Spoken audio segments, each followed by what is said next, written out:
December 7, 1941, shattered the Sunday morning calm of Pearl Harbor, and with it, the illusion of American isolation from the global conflagration. As Japanese bombs rained down on the Pacific Fleet, transforming battleships into coffins of steel and fire, sleeping giants stirred across the continental United States. What followed was not merely a military mobilization, but a complete transformation of American society, a revolution that would reveal the extraordinary power of ordinary citizens when their nation's survival hung in the balance. In Detroit, Eleanor Donnelly had just finished washing breakfast dishes when the crackling radio delivered President Roosevelt's grave announcement. Her hands, still damp with soap suds, trembled as she gripped the kitchen counter. Her husband James was already reaching for his coat, though he was 42 years old with a bum knee from a factory accident, too old and too injured for combat. Yet something in his jaw was set with determination that Eleanor had not seen since their wedding day 15 years prior. "I'm going down to the plant," James declared. His voice steady, despite the chaos of their 3 children, clamoring for explanations they were too young to fully grasp. "They'll need every man who can turn a wrench." Within days, the Ford Motor Company's massive River Rouge complex began its metamorphosis. Assembly lines that had birthed automobiles now prepared to produce B-20 for Liberator bombers. James Donnelly became one of thousands of auto workers who traded car fenders for aircraft fuselages, learning entirely new trades in a matter of weeks. According to documentation from the Detroit Historical Society, the River Rouge plant alone would eventually employ over 85,000 workers, operating around the clock in 3 shifts that never ceased, forging the machinery of Allied victory. But the transformation extended far beyond factory floors. Eleanor Donnelly watched as her neighborhood changed overnight.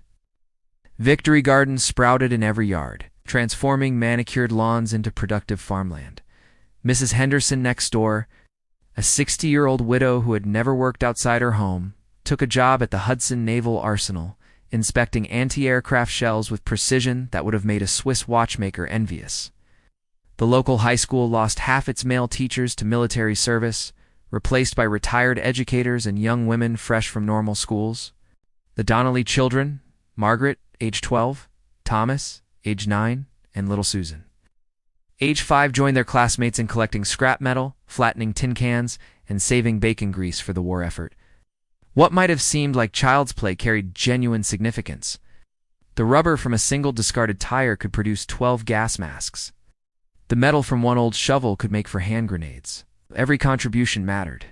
By Christmas of 1941, America had begun its transformation from a nation of consumers to a nation of producers. From isolationist bystanders to engaged participants in humanity's greatest struggle. The Donnelly household, like millions of others across the country, had become a microcosm of this change. Ration books appeared on their kitchen table alongside Eleanor's cookbook. A blue star hung in their front window, signifying that her younger brother Robert had enlisted in the Marine Corps. The war had come home, and home was fighting back with everything it had. January through June of 1942 witnessed an unprecedented social upheaval as American women flooded into the workforce in numbers that shattered every previous record and challenged every preconceived notion about gender roles. Eleanor Donnelly stood among them, trading her apron for coveralls and her kitchen for the cacophonous din of the Willow Run bomber plant. The decision had not come easily. James had initially resisted, clinging to traditional ideas about a woman's place despite the obvious need. "Who'll mind the children?" he'd asked, his voice carrying more concern than opposition. "Who'll keep the house?" "The same person who'll keep our country free," Eleanor had replied, her quiet determination brooking no argument. "Everyone else." Her first day at Willow Run, in late February of 1942, brought a confrontation with her own limitations and fears. The plant, still under construction by the Ford Motor Company, would eventually become the largest manufacturing facility under one roof in the world, stretching 3.5 million square feet. Eleanor stood at the entrance, dwarfed by the massive structure, surrounded by thousands of women just like her. Some wore lipstick and carefully pinned hair beneath their regulation bandanas. Others arrived in worn dresses that spoke of depression or hardship. All shared the same mixture of trepidation and resolve. The training supervisor, a gruff former Marine named Jack Patterson, who had lost his left arm at Beloit in the First World War, addressed them with unexpected respect. "Ladies, You're about to do something no one thought possible 6 months ago. You're going to build bombers that will win this war. Anyone tells you different, send them to me." Eleanor was assigned to the riveting crew. Her instructor, a woman named Dorothy Coleman, who had been working at Willow Run since it opened, demonstrated the pneumatic rivet gun with practiced ease. Squeeze here. Hold steady. Listen for the sound that tells you it's seated proper. You'll do this about 3,000 times a day. Your shoulders will ache, or hands will cramp. But every rivet you set keeps a pilot alive. The physical demands exceeded anything Eleanor had experienced. Within a week, her arms bore bruises from the rivet gun's kickback. Her hands developed calluses. Her back ached from hours of crouching in awkward positions inside the bomber's fuselage. Yet she returned each day, driven by something greater than personal comfort. According to research compiled by the American Women's History Initiative, by the end of 1942, more than 6 million women had entered the workforce, with 2 million specifically employed in war industries. They became welders, electricians, crane operators, and munitions inspectors. They drove trucks, operated lathes, and assembled precision instruments. The iconic image of Rosie the Riveter, created by artist J. Howard Miller for Westinghouse Electric, became the symbol of this transformation, though real women like Eleanor Donnelly lived the reality behind the poster. Not everyone welcomed this change. Eleanor faced skepticism from some male coworkers who questioned women's physical capabilities and concentration. She encountered discrimination in pay. Women typically earned 60% of what men made for identical work, but she also found unexpected allies. James, initially doubtful, became her strongest supporter after visiting the plant and witnessing the precision and dedication of the women workers. The Donnelly household adapted. Margaret, at 12, took over many household duties, cooking simple meals and helping Susan with her schoolwork. Thomas collected scrap metal with renewed vigor, proud that both parents were fighting Hitler. Neighbors formed cooperative childcare networks, with retired grandmothers watching over multiple families, children.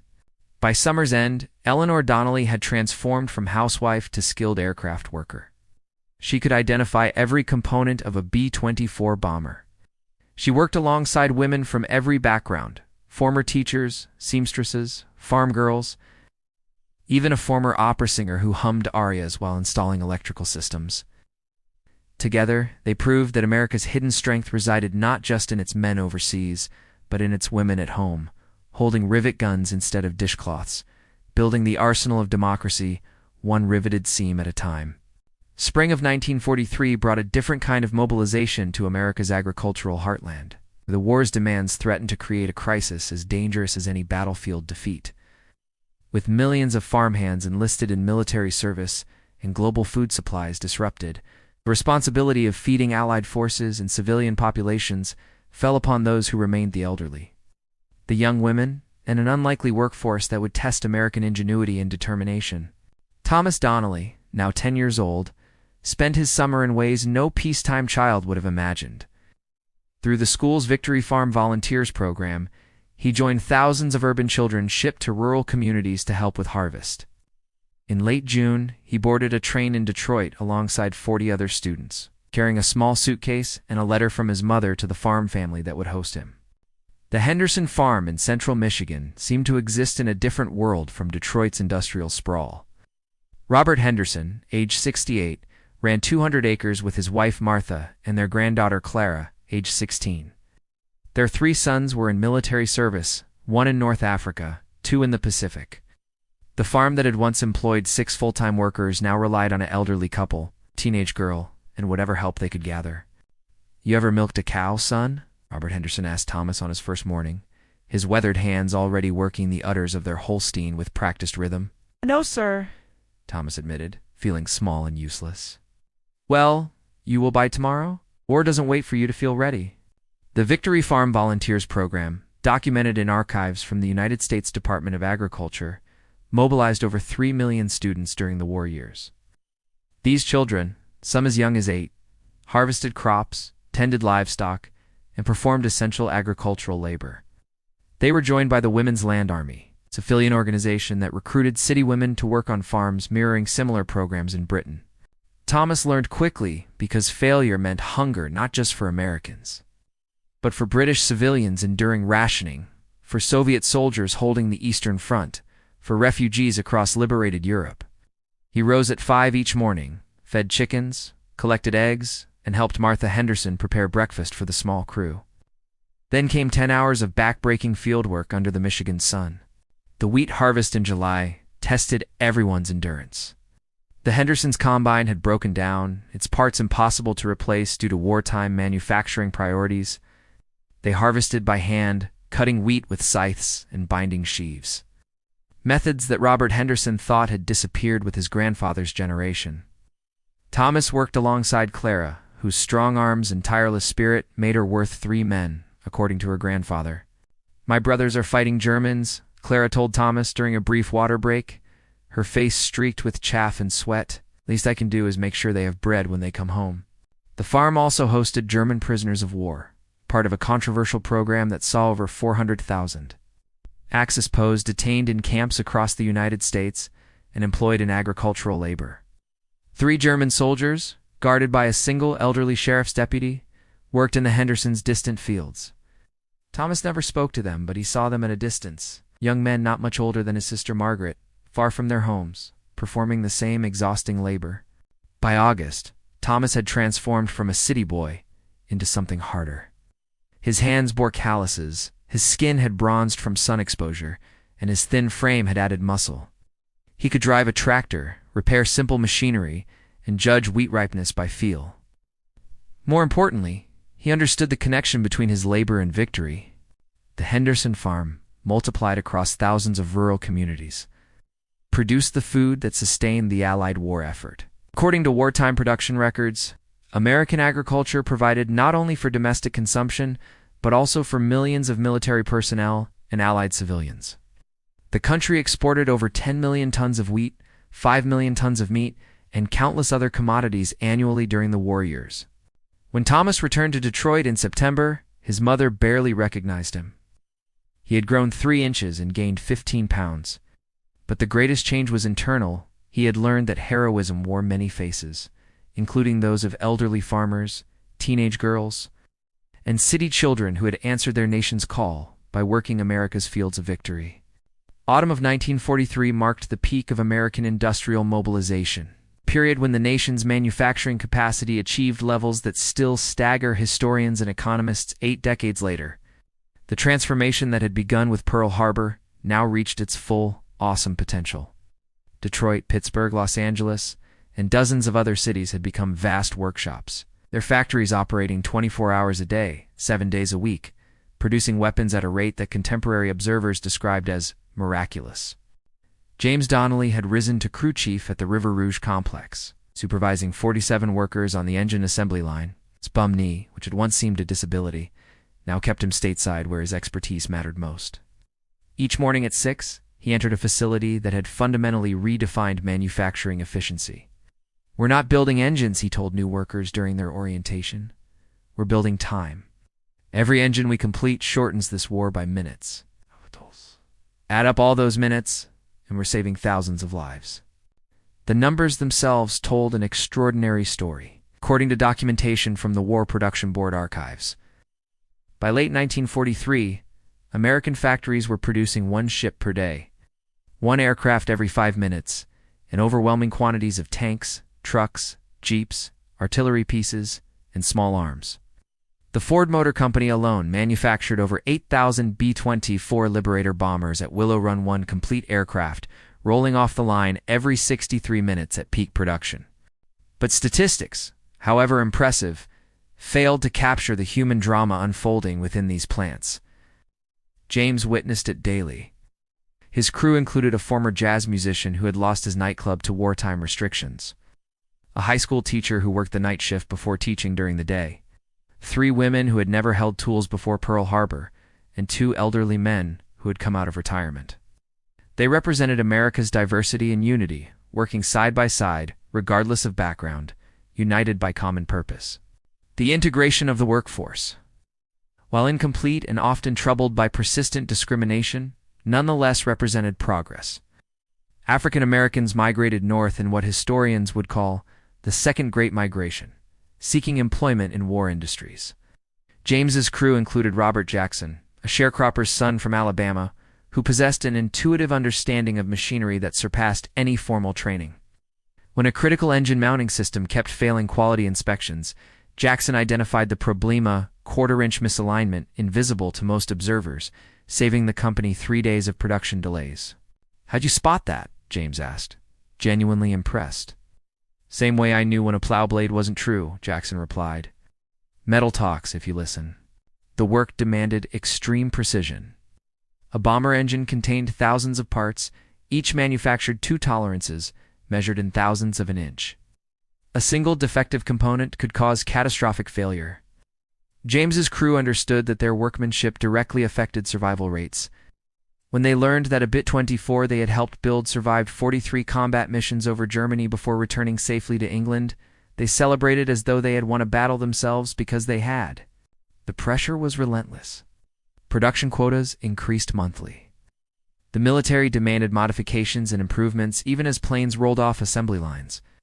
Workers endured exhaustion, injuries, and the constant knowledge that any mistake might kill American airmen, yet they persevered. Eleanor Donnelly, now working the riveting crew on the fuselage assembly line, often finished her shift as James began his. They passed each other during shift changes, exchanging quick updates about the children and stealing brief moments of connection amid the industrial chaos. Their marriage had evolved into a partnership of wartime necessity, each supporting the other's contribution to victory. The social changes extended beyond factory walls. Detroit's population had swelled with war workers, straining housing, transportation, and public services. The Donnellys' neighborhood had transformed into a miniature United Nations, with Appalachian migrants, Southern African Americans, Mexican laborers recruited through the Bracero program, and established residents somehow coexisting despite tensions and occasional conflicts. By December of 1943, as the second anniversary of Pearl Harbor approached, James Donnelly stood on the River Rouge factory floor and watched the 1,000th engine produced by his crew roll toward final inspection. Each engine represented countless hours of labor, skill, and dedication, multiplied across thousands of factories and millions of workers. These engines, planes, tanks, and ships constituted America's hidden strength, not its military might alone, but the industrial capacity and human determination of its civilian population. The arsenal of democracy was no longer a slogan, it was reality, forged in steel and sweat.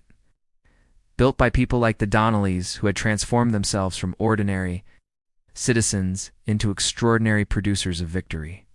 January through August of 1944 tested America's Homefront endurance as the war's financial burden threatened to undermine the massive military and industrial efforts.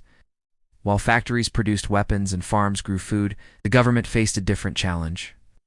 Funding the most expensive conflict in human history without triggering economic collapse or devastating inflation.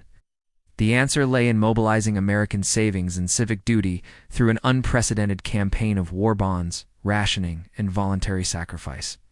Margaret Donnelly, now 14, had become her high school's most effective war bond saleswoman, a distinction that both embarrassed and motivated her. Every Friday afternoon, she stood in the school's main hallway with a small table, a cash box, and colorful posters showing stern soldiers and determined workers urging citizens to back the attack with their purchases. "Even a quarter matters," she told her classmates, echoing the government's message that children could buy 25-cent stamps that accumulated toward a $25 bond. That quarter buys bandages for 10 wounded soldiers. Your dollar buys a parachute harness. The $5 buys ammunition for a machine gun crew. The National War Bond campaigns, organized by the Treasury Department and promoted by Hollywood celebrities and famous athletes, raised $208 billion during the war years, equivalent to approximately half the war's total cost, according to Treasury Department records. Over 85 million Americans purchased war bonds, representing nearly 2/3 of the population. These bonds served dual purposes, financing the war while removing money from circulation that might otherwise fuel inflation. Margaret's success stemmed from personal connection. She kept photographs on her table, her Uncle Robert, the Marine who had enlisted after Pearl Harbor, now fighting island to island across the Pacific, a family friend's son, killed at Anzio in Italy. Her father's co-worker whose husband had died when his bomber was shot down over Germany. These were not abstract appeals, but real people whose sacrifices demanded real support. The Donnelly household had purchased bonds with every spare dollar, accumulating certificates that covered their dining room wall like wallpaper. Each certificate represented money they could have spent on new clothes, better food, or entertainment pleasures they postponed for victory. James Donnelly had 25% of his paycheck automatically deducted for bond purchases, a voluntary contribution that left the family living on substantially less income despite his wage increases. Rationing reinforced these sacrifices. By 1944, the rationing system had grown complex and comprehensive. Eleanor Donnelly managed the family's ration books with the precision of a military logistics officer. Red stamps for meat, blue stamps for processed foods, separate allocations for sugar, coffee, butter, cheese, and canned goods, gasoline rationing limited, driving 2 essential trips. Shoe rationing allowed each family member 2 or 3 pairs per year, rubber metal paper, all controlled and conserved. It's like solving a puzzle every day, Eleanor explained to her daughter. How do you feed 5 people with 3 pounds of meat for the week? How do you make a 1/4 pound of butter last 7 days? The Donnellys' Victory Garden, expanded from its initial modest size, now occupied their entire backyard. Eleanor and the children had spent the spring planting tomatoes, beans, carrots, lettuce, and squash. By summer, they were harvesting enough vegetables to significantly reduce their dependence on rationed groceries and canning surplus for winter consumption, according to the Department of Agriculture. Americans planted over 20 million victory gardens during the war, producing nearly 40% of all vegetables consumed in the United States. Little Susan, now 8 years old, had become the family's collection specialist, responsible for gathering scrap materials for recycling drives. She saved every tin can, flattening them with careful dedication. She collected newspapers, tying them into neat bundles. She salvaged rubber bands, aluminum foil, and baking grease. Nothing wasted. Everything repurposed for war production. The neighborhood organized collective efforts. Mrs. Henderson, who had returned from her arsenal job due to arthritis, coordinated a knitting circle that produced socks, scarves, and sweaters for soldiers. The local church sponsored care package drives, sending cookies, cigarettes, and letters to servicemen overseas. The community center hosted weekly scrap collection competitions, with children competing to gather the most valuable materials. Not everyone sacrificed equally. Black market operations flourished, selling rationed goods at inflated prices to those willing to break the law. Some businesses hoarded materials. Some individuals complained bitterly about restrictions on their lifestyle. But the overwhelming majority of Americans accepted rationing and sacrifice as their contribution to victory. Margaret Donnelly understood this when she sold war bonds. She saw it in the elderly widow who purchased a $25 bond despite living on a tiny pension. She saw it in the factory workers who lined up on payday to convert their wages into war financing. She saw it in children who donated birthday money and teenagers who forewent movies and sodas to accumulate bond stamps. By September of 1944, as Allied armies liberated France and pushed toward Germany, the American Homefront had proven that sacrifice was not merely a military virtue, but a civilian one. The Donnelly family, like millions of others, had postponed their own prosperity, accepted diminished comforts, and invested their resources in a future they hoped would be free and secure. They had learned that victory demanded more than weapons and soldiers. It required the financial commitment and material sacrifice of an entire nation pulling together toward common purpose. October of 1944 brought the first letter from Robert Mitchell, Eleanor's younger brother, that suggested the horrific reality behind sanitized newsreel footage and optimistic newspaper headlines. The envelope arrived on a Tuesday morning, smudged and wrinkled from its long journey from somewhere in the Pacific. Eleanor waited until all 3 children had left for school before opening it, somehow knowing this letter would be different from the previous carefully censored messages that spoke of good food, warm weather, and confident comrades. Robert's handwriting, usually neat and precise, wandered across the page with irregular spacing and crossed-out words that suggested the letter had been written over multiple sittings. He described, within the constraints of military censorship, the assault on Peleliu Island in September, though he could not name the location, referring only to a small coral rock that cost us everything we had to give. "We lost a lot of good men, Eleanor," he wrote. "Boys, really, most of them younger than me. The fighting was worse than anyone prepared us for. I can't describe it properly, The censors wouldn't allow it, even if I could find the words. All I can say is that everything we're doing here, every day you work in that factory, every dollar you save in war bonds, it matters more than you can possibly know. Don't let anyone tell you this war is nearly won. It's not. It's going to take everything we have, and then maybe a little more. Eleanor read the letter 3 times, then carefully folded it and placed it in the box where she kept all of Robert's correspondence. She did not share its contents with James or the children. Some truths served no purpose except to burden others with knowledge they could not act upon. The relationship between Homefront and Battlefront had always been mediated by letters, millions of letters flowing in both directions across the oceans, creating an invisible but vital connection between those who fought and those who supported them. According to Postal Service records, the military handled approximately 60 billion pieces of mail during the war years. These letters sustained morale, maintained family bonds, and reminded both soldiers and civilians why victory mattered. Margaret Donnelly had begun corresponding with her uncle in early 1943, initially writing cheerful updates about school activities and neighborhood gossip. But as the war dragged on and Margaret matured, her letters had evolved into something more substantive. She wrote about the war bond drives, her mother's work at Willow Run, her father's long hours at River Rouge, and the changes transforming their community. "I want you to know what it's like here," she wrote in one letter. "I want you to understand that we're fighting too, in our way.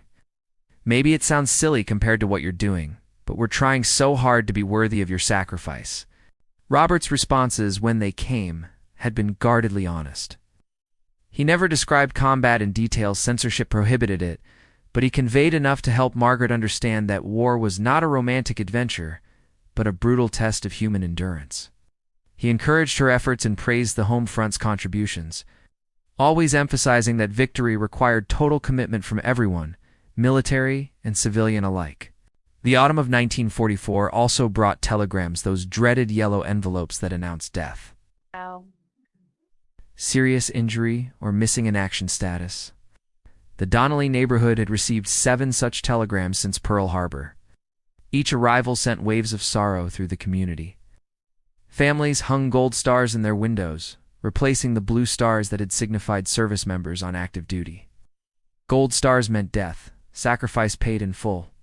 Mrs. Henderson's grandson, a Navy pilot, had been reported missing after his aircraft carrier suffered damage during the Battle of Leyte Gulf in late October. The elderly woman maintained stoic composure in public, but Eleanor heard her crying late at night, the sound carrying through thin walls between their houses. Eleanor brought food, offered company, and spoke of hope, though both women understood that missing in action often was simply a gentler way of confirming death.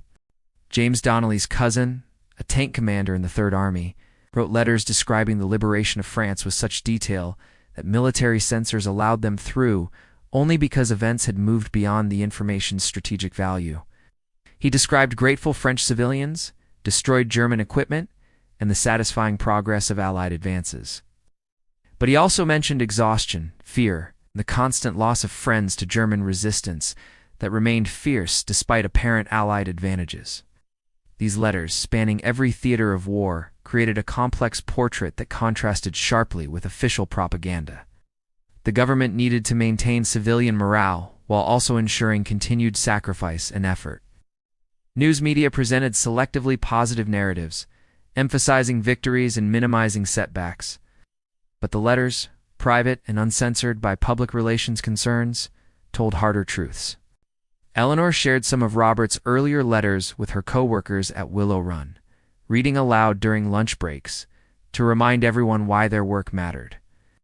The letters served as antidotes to complacency, preventing the dangerous illusion that victory was inevitable or easily achieved. They personalized the abstract concept of war, connecting each rivet, each engine, each bolt to the survival of real people like Robert Mitchell, fighting on some unnamed Pacific island against an enemy who showed no mercy and asked for none. By year's end, as 1944 gave way to 1945, the Donnelly family had compiled a substantial collection of correspondence that chronicled both Homefront transformation and military struggle. These letters would outlast the participants, eventually residing in archives and museums, evidence of how ordinary Americans maintained connection across vast distances during their nation's greatest trial, February through April of 1945 witnessed mounting casualties in both theaters of war, even as Allied victory appeared increasingly certain, creating a paradoxical crisis where Homefront endurance faced its greatest test precisely when the end seemed nearest. The spring offensive in Europe and the island assaults in the Pacific killed and wounded Americans at rates exceeding any previous period, while civilians grew weary from 3 years of sustained sacrifice and faced the psychological burden of knowing that men were dying to achieve the final margin of victory. James Donnelly confronted this reality when the War Production Board announced that the River Rouge complex would need to increase engine production by 20% to support the final offensives. The order came down in early March, delivered by supervisors who looked as exhausted as the workers they commanded. 20% more engines meant longer shifts, reduced maintenance time, and pushing already strained workers beyond sustainable limits. They're asking the impossible. James told Eleanor that evening, his voice carrying a weariness that 3 years of war work had accumulated. We're already running flat out. People are making mistakes because they're too tired to focus. Yesterday, we caught a cracked piston that should never have passed inspection. If that had gotten installed, it would have killed a crew. Can you do it? Eleanor asked, though she already knew the answer.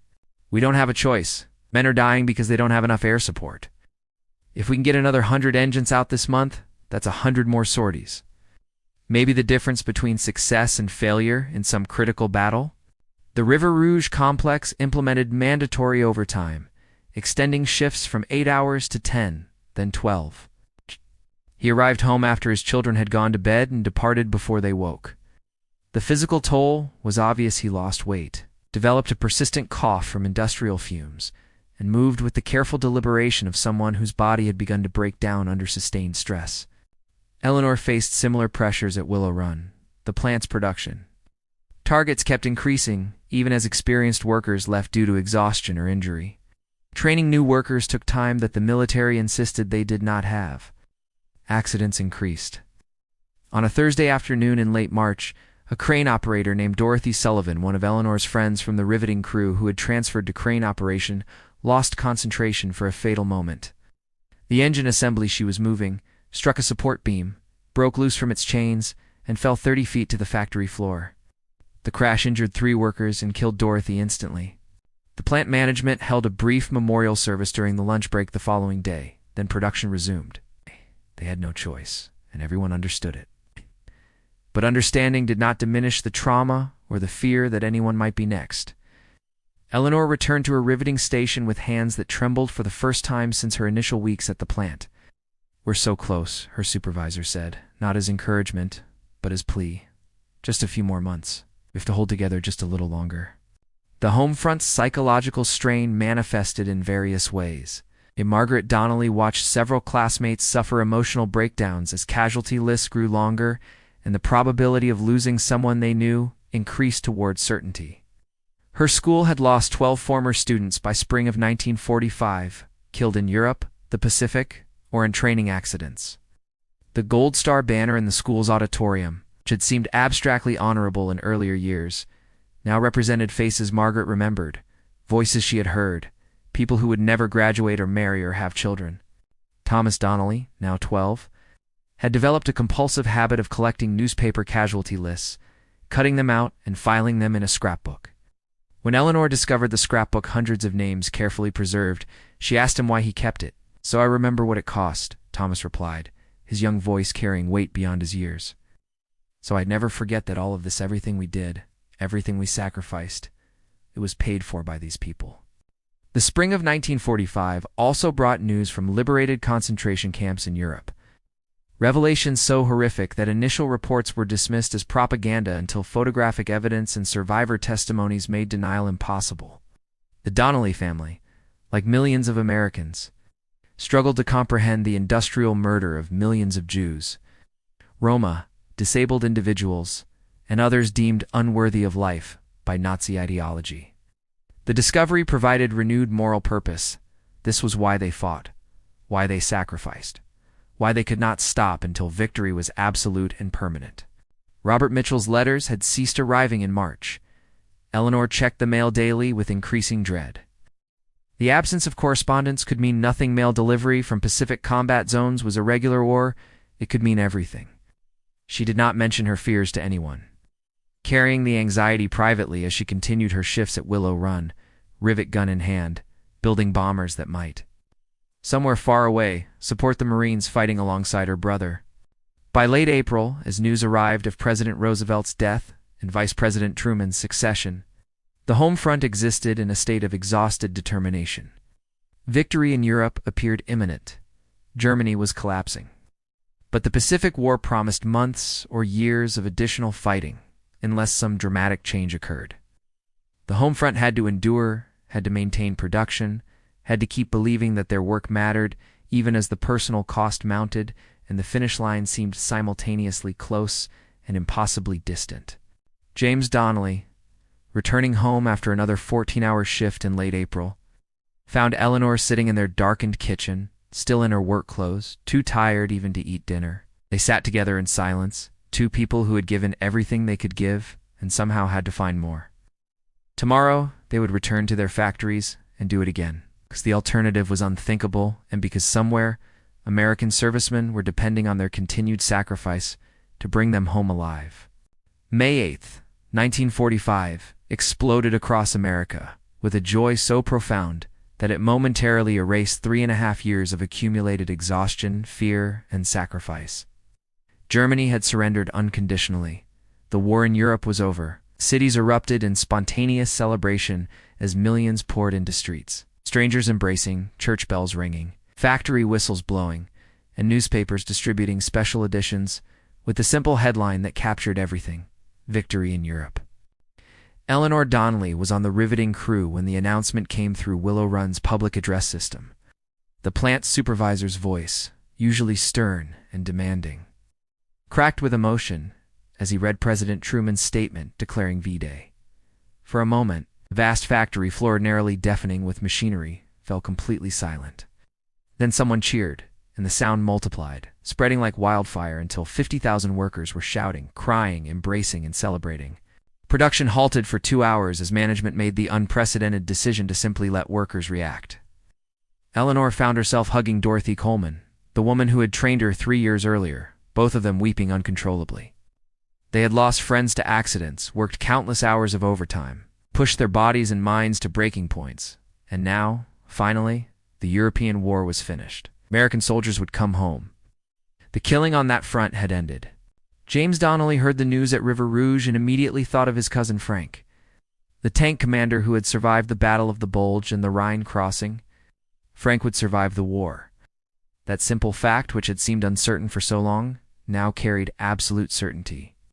James stood at his workstation and allowed himself something he had not done since Pearl Harbor. He cried, tears of relief and gratitude streaming down his face, while around him, hardened factory workers did the same. Detroit transformed into a massive street party that lasted well into the night. The Donnelly family gathered with neighbors in the street outside their homes, sharing food despite rationing, playing music, and simply reveling in the knowledge that the worst was over. Margaret Donnelly danced with her father, a rare moment of lightness in a childhood defined by war. Thomas set off illegal fireworks that he had somehow acquired. Susan, now 8 years old, had never known peacetime. This was her first day in a world moving toward peace rather than war. Yet the celebrations carried undercurrents of complexity. The Pacific War continued. Japan showed no signs of surrender. Even as Americans celebrated victory in Europe, Marines were fighting and dying on Okinawa, the bloodiest battle of the Pacific campaign. The Donnelly family's celebration was tempered by the absence of news about Robert Mitchell, Eleanor's brother, whose fate remained unknown 3 months after his last letter. Mrs. Henderson, the elderly widow who had lost her grandson at Leyte Gulf, stood apart from the celebration, watching with sad eyes that recognized victory's incomplete nature. Eleanor approached her, and the two women stood together in silence that needed no words. Victory in Europe meant nothing to Mrs. Henderson's grandson. He would remain forever missing, his body never recovered, his sacrifice absolute. The War Production Board announced that military production would continue at full capacity, despite Germany's surrender. The focus would shift entirely to the Pacific theater. Bomber production would continue. Engine production would continue. The arsenal of democracy could not yet dismantle. James Donnelly reported to work the next morning with a splitting headache from celebration, but with renewed purpose. Every engine his crew built would now support the Pacific campaign exclusively. The work remained essential. At Willow Run, Eleanor and her co-workers returned to their stations after the brief celebration. Understanding that B-104 bombers would continue flying combat missions until Japan surrendered. The riveting continued, the assembly lines moved, and the transformation of raw materials into instruments of war proceeded without pause. Victory in Europe had changed the war's trajectory, but not its demands on American industry. Margaret Donnelly noticed a subtle shift in her war bond sales. Some classmates, assuming the war was essentially over, became less willing to purchase stamps and bonds. She found herself arguing that the Pacific War required continued financial support. That victory remained incomplete. That sacrifice could not end until all American service members came home. The enthusiastic patriotism of earlier years had evolved into something more grudging and tired. The newspapers published casualty figures from Okinawa that sobered anyone tempted toward premature complacency. The battle, which had begun in April and would continue into June, produced over 12,000 American deaths and 36,000 wounded casualties, exceeding those of most European campaigns. Military planners leaked estimates suggesting that invading Japan's home islands might cost 1 million American casualties. The numbers were staggering, almost incomprehensible, yet they represented the potential price of final victory. According to historical documentation from the Truman Presidential Library, the planning for Operation Downfall, the proposed invasion of Japan, proceeded throughout the spring and summer of 1945 with grim determination. Military leaders understood they were preparing for the bloodiest campaign in American history. Homefront support would be crucial. War production could not flag. Civilian morale had to sustain through potentially another year or more of combat. The Donnelly household adapted to a strange psychological state where victory seemed simultaneously achieved and distant. Germany's defeat was real and meaningful. European cities were liberated. Concentration camps were being emptied. The Nazi regime had been destroyed, yet American soldiers, sailors, and Marines continued fighting and dying thousands of miles away in the Pacific. Celebration had to be balanced with continued sacrifice. On a warm evening in late May, as the family sat on their front porch enjoying rare relaxation, a Western Union messenger appeared on his bicycle. Eleanor's heart stopped. The yellow envelope in his hand could only mean one thing. She stood slowly, legs trembling, and accepted the telegram with hands she could not keep steady. The envelope was addressed to her. She opened it while her family watched in terrified silence. The message was brief, official, devastating in its bureaucratic language. The Navy Department deeply regrets to inform you that your brother, Corporal Robert James Mitchell, United States Marine Corps, was killed in action on February 23, 1945, during operations on Iwo Jima. Further details will follow. Department extends its deepest sympathy. February 23rd. Robert had been dead for more than 2 months, and Eleanor had been writing letters to a ghost. Working her shifts at Willow Run, believing her brother was alive. Celebrating V-Day while he had already been buried on some Pacific island she had never heard of, until the newspapers reported the brutal battle that had cost nearly 7,000 American lives. Eleanor did not cry. The grief was too enormous for tears. She simply stood holding the telegram, reading and rereading those cruel words that transformed her brother from a living person with a future into a memory and a sacrifice. James took the telegram from her hands and read it himself, then gathered his wife into his arms, while Margaret, Thomas, and Susan watched their parents with fear and confusion. Victory in Europe suddenly seemed hollow and incomplete. The Donnelly family would join millions of others whose joy at Germany's defeat was overshadowed by personal loss. They would hang a gold star in their window, signifying that their family had paid the ultimate price. They would continue working, continue sacrificing, continue supporting the war effort, but everything had changed.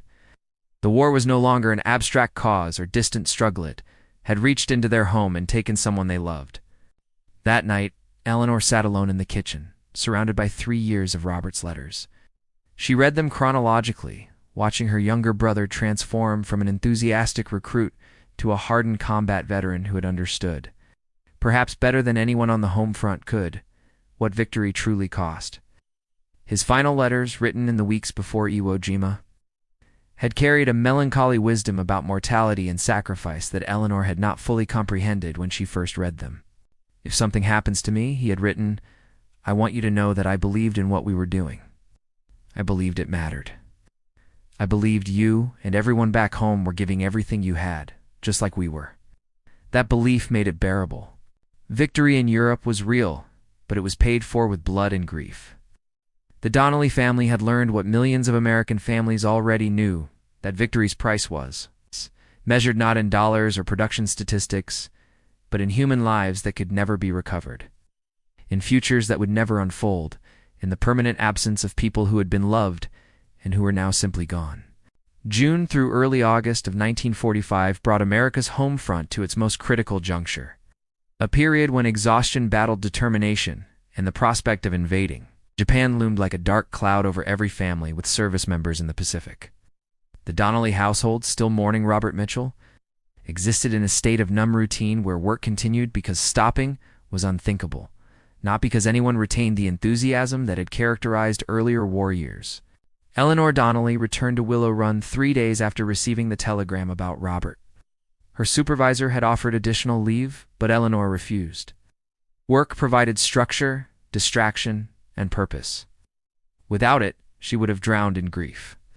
She returned to her riveting station and lost herself in the repetitive precision of her task, setting 3,000 rivets per day, everyone perfect, everyone potentially saving some other family from receiving the telegram she had received.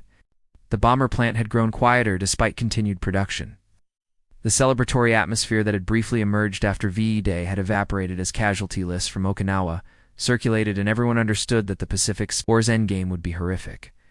Conversations during lunch breaks turned to rumors about the planned invasion of Japan. Operation Olympics scheduled for November 1st, 1945, targeting Kyushu, followed by Operation Coronet targeting Honshu in March of 1946.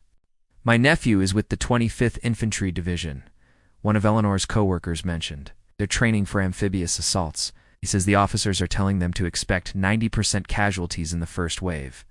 90%. The number hung in the air like poison gas. If true, it meant that nearly every young American preparing for the invasion would be killed or wounded.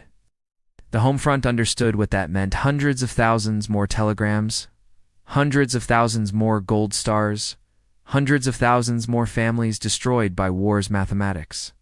James Donnelly saw the strain manifesting in his crew at River Rouge. Men snapped at each other over minor issues. Mistakes increased. The quality control inspectors were catching more defects.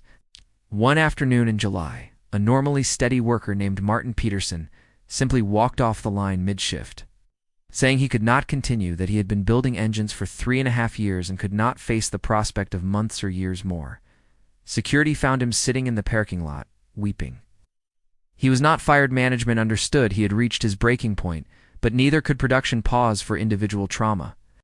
The military continued demanding increased output. The Air Force wanted more bombers for the massive firebombing campaign devastating Japanese cities. Now the Navy needed engines for patrol craft preparing to support the invasion fleet. Army Air Force's planners were discussing the need to maintain bombing operations for potentially another year. The home front had to sustain its effort indefinitely, with no clear end in sight beyond the terrible arithmetic of invasion casualties.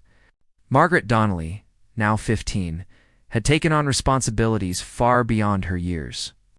With her mother consumed by grief and work, Margaret managed much of the household, caring for Thomas and Susan, preparing meals, maintaining the Victory Garden, and continuing her war bond sales despite diminished enthusiasm from classmates who were tired of sacrifice. She had grown up faster than any peacetime childhood would have demanded, transformed from girl to young woman by necessity and circumstance. Thomas Donnelly still maintained his scrapbook of casualty lists, now expanded to include pages dedicated to his Uncle Robert.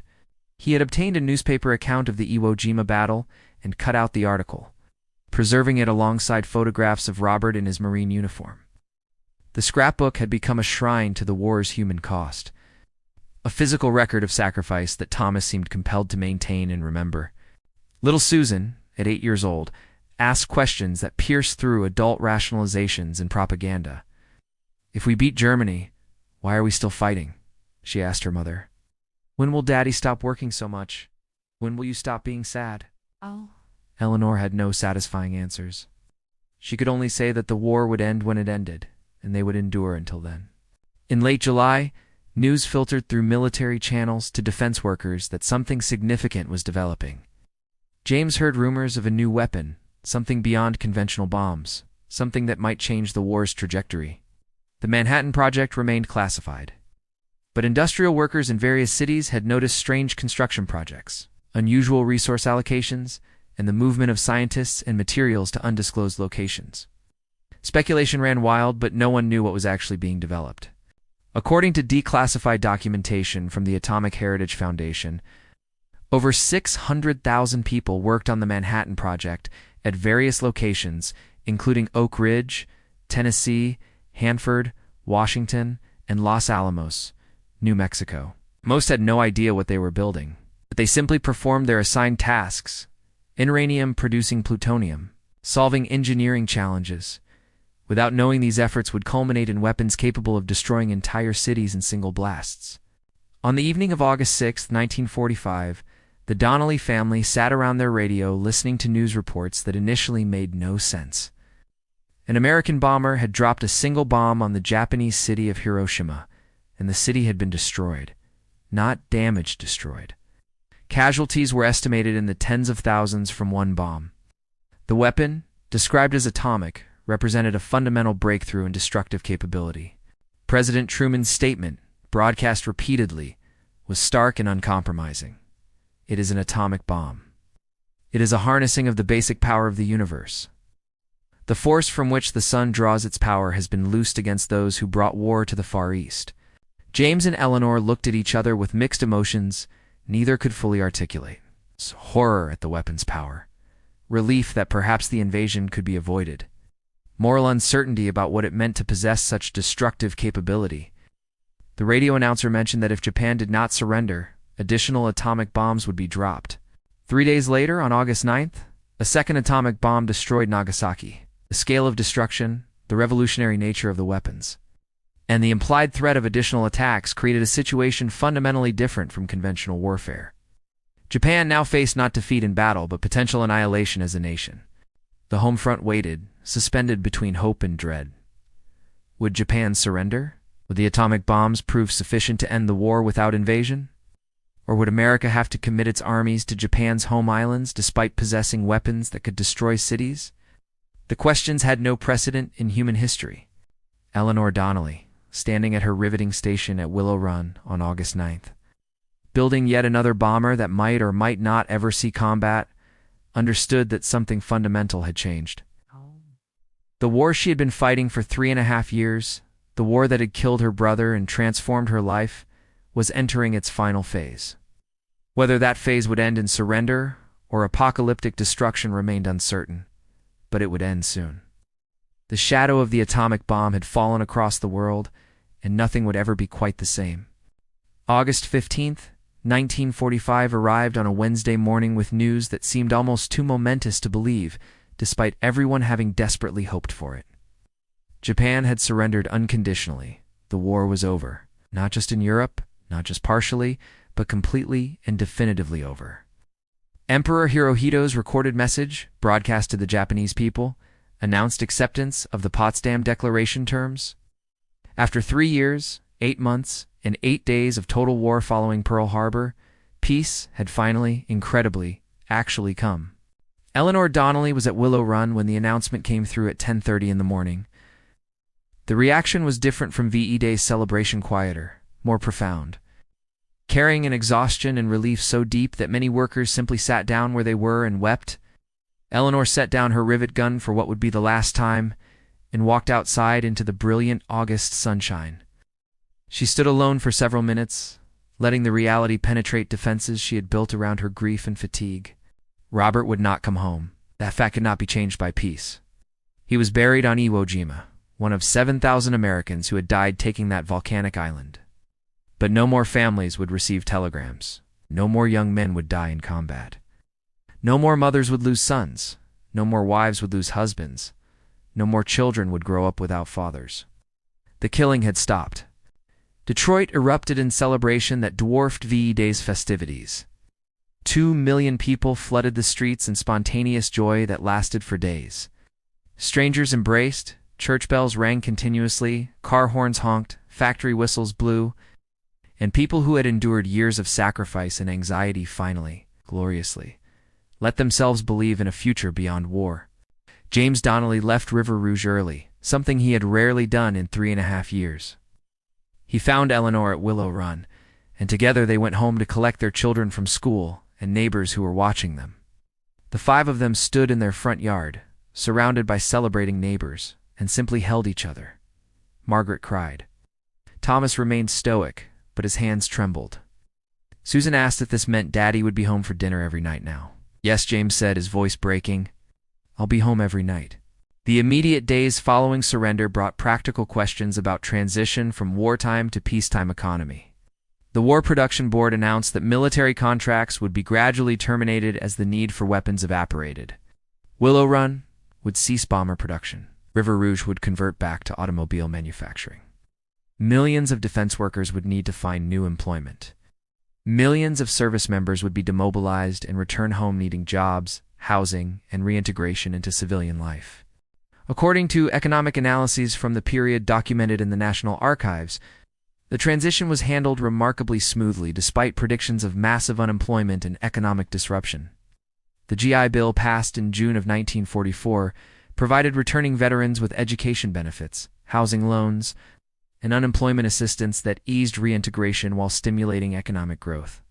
Pent-up consumer demand, suppressed by years of rationing and limited production of civilian goods, created a post-war economic boom. Eleanor Donnelly's last day at Willow Run came in late September, when the plant completed its final B-104 bomber. Women who had revolutionized American industry improved their capabilities intraditionally. Male occupations now faced uncertain futures. Some would be pressured to return to domestic life to make room for returning servicemen. Others would fight to retain their positions. Many would find that the skills and confidence gained during the war years had permanently changed their self-perception and aspirations.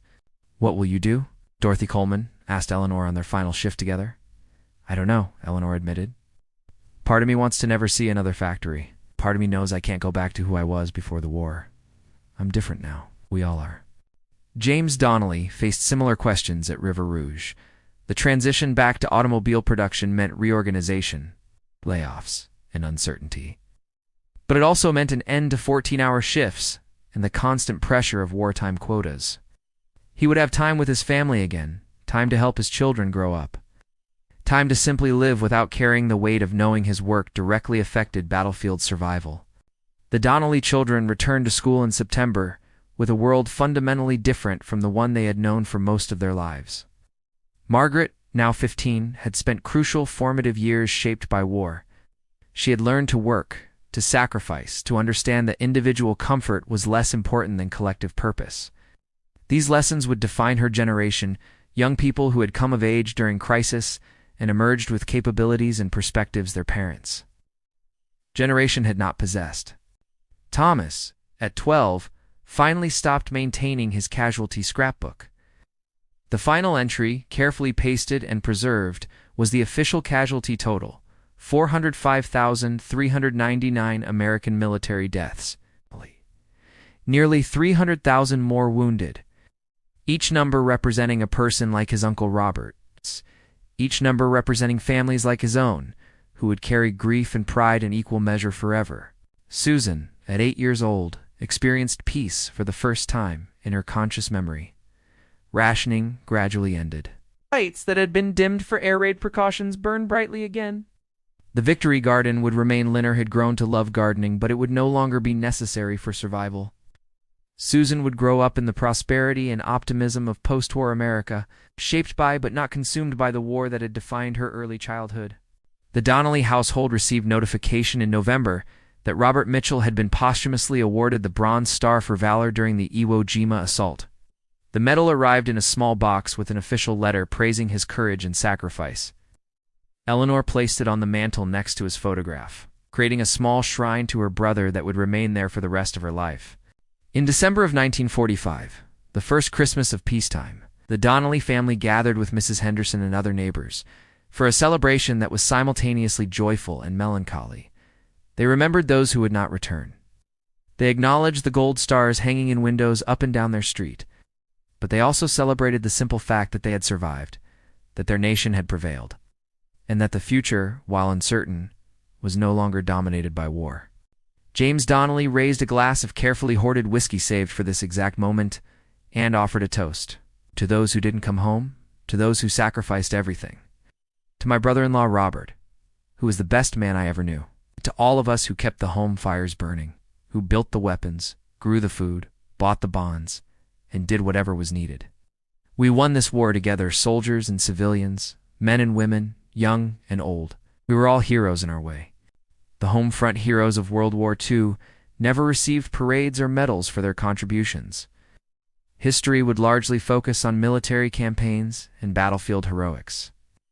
But the war was won as much in the factories of Detroit and the fields of Michigan as on the beaches of Normandy and the islands of the Pacific. It was won by people like the Donnellys, ordinary Americans, who discovered extraordinary capability when their nation required it, who sacrificed comfort and safety, and sometimes lives for a cause larger than themselves. Eleanor Donnelly lived until 1998, long enough to see the 20th century draw to a close and to watch her children and grandchildren grow up in the peace that Robert and millions like him had purchased with their sacrifice. She rarely spoke about her war work, dismissing it as simply what everyone did, nothing special or heroic. But she kept her Willow Run identification badge in a drawer, occasionally taking it out to remember the woman she had been, a riveter who built bombers, a Homefront hero who helped save the world. The arsenal of democracy had been America's hidden strength, not its military might alone, but the combined effort of an entire population mobilized for common purpose. In homes and factories, on farms and in offices, millions of Americans had proven that ordinary people possessed extraordinary capabilities when properly motivated and organized. They had demonstrated that democracy could compete with and ultimately defeat totalitarian efficiency, that free people fighting for their values could outproduce and outlast any tyranny. This was the true story of World War II's American Homefront, a simple narrative of unity and sacrifice, but a complex human drama of courage and fear, determination and exhaustion, triumph and tragedy. It was the story of people like the Donnellys, whose names would never appear in history books, but whose contributions made victory possible and whose legacy endured in the world they helped create. The war ended in August of 1945, but its lessons and sacrifices echoed through generations. A reminder that freedom requires vigilance, that democracy demands participation, and that ordinary citizens, when called upon, can achieve the extraordinary. America's hidden strength was not hidden at all. It was visible in every factory, every home, every community that rose to meet history's challenge and refused to fail.